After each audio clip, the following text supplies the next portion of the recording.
Captain दंगी हुए कीर्ति चक्र से सम्मानित। कैप्टन जयदेव दंगी बॉबी देओल फटाफट प्लान में कुछ चेंजेस करते हैं, जिसके बाद राष्ट्रीय राइफल्स के सोल्जर्स इन तीनों घरों के कंपाउंड को घेर लेते हैं। कैप्टन दंगी की कैलकुलेशन के हिसाब से आदिल मीर यानी कि मीर सरवर कंपाउंड की पिछली दीवार से ही भागने की कोशिश करेगा, इसीलिए वो अपने साथी कमांडोज के साथ कंपाउंड की पिछली दीवार पर पोजीशंस ले लेते हैं। कैप्टन दंगी और उनका 19-20 साल का साथी पैराट्रूपर मुकेश यानी कि विशाल जेठवा पिछली दीवार से थोड़ा दूर एक पेड़ के पीछे कवर ले लेते हैं। कैप्टन दंगी को पेड़ के पीछे से कंपाउंड का एकदम क्लियर व्यू मिल रहा होता है। कैप्टन दंगी और मुकेश अपनी TAR-21 राइफल को चेक करते हुए और सूरज डूबने का इंतजार करने लगते हैं।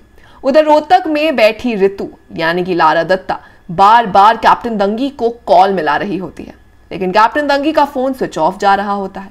सूरज डूबते ही सारे कमांडोज कैप्टन दंगी और मुकेश के पीछे अपनी अपनी पोजीशंस ले लेते हैं। इस असॉल्ट ऑपरेशन को कैप्टन दंगी और मुकेश लीड कर रहे होते हैं। कैप्टन दंगी का इशारा मिलते ही जम्मू एंड कश्मीर पुलिस के स्पेशल ऑपरेशंस ग्रुप के ऑफिसर्स घर के दरवाजे पर नॉक करते हैं। कुछ सेकंड्स के बाद एक आतंकी घबराते हुए घर के पिछले दरवाजे से बाहर निकलता है।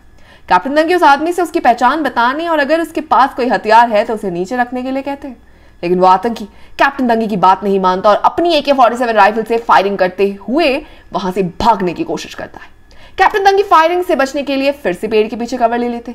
इसके बाद कैप्टन दंगी और मुकेश दोनों अपनी राइफल से आतंकी के ऊपर काउंटर फायर करते हैं, जिससे वो आतंकी वहीं पर ढेर हो जाता है। करीब 30 सेकंड के सन्नाटे के बाद दूसरे घर से 2 आतंकवादी बाहर निकलते हैं और अपनी ऑटोमेटिक राइफल से कैप्टन दंगी और उनकी टीम पर फायरिंग करने लगते हैं। कैप्टन दंगी और मुकेश ने जिस पेड़ के पीछे कवर लिया हुआ था वो ज्यादा बड़ा नहीं था। इसी बात का फायदा उठाकर वो दोनों आतंकी कैप्टन दंगी और मुकेश के ऊपर ताबड़तोड़ फायरिंग करते हैं, उनकी तरफ बढ़ना शुरू कर देते हैं। कैप्टन दंगी को उनकी थाई में कुछ महसूस होता है। जब वो चेक करते हैं तो उन्हें पता चलता है कि उन्हें थाई में एक गोली लग चुकी है। कैप्टन दंगी अपनी थाई की चोट देख ही रहे होते हैं, तभी एक गोली आकर उनके पेट में लगती है।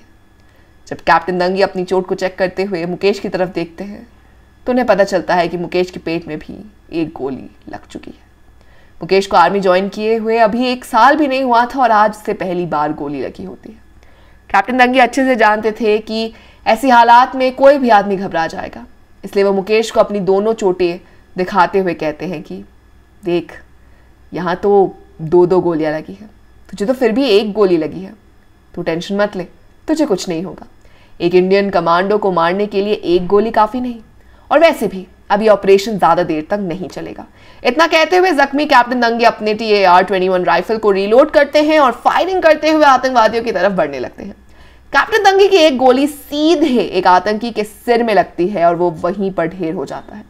जैसे ही वो आतंकी ढेर होता है, दूसरे आतंकवादी की गोली सीधे आकर कैप्टन दंगी की राइफल में लगती है, जिससे वो डैमेज हो जाती है। कैप्टन दंगी जैसे ही मुकेश की राइफल उठाने के लिए पीछे जाते हैं, दूसरा आतंकी नहर की तरफ भागने लगता है। ये दूसरा आतंकी लंबी घास में लेटकर पेट के बल नहर की तरफ बढ़ने लगता है।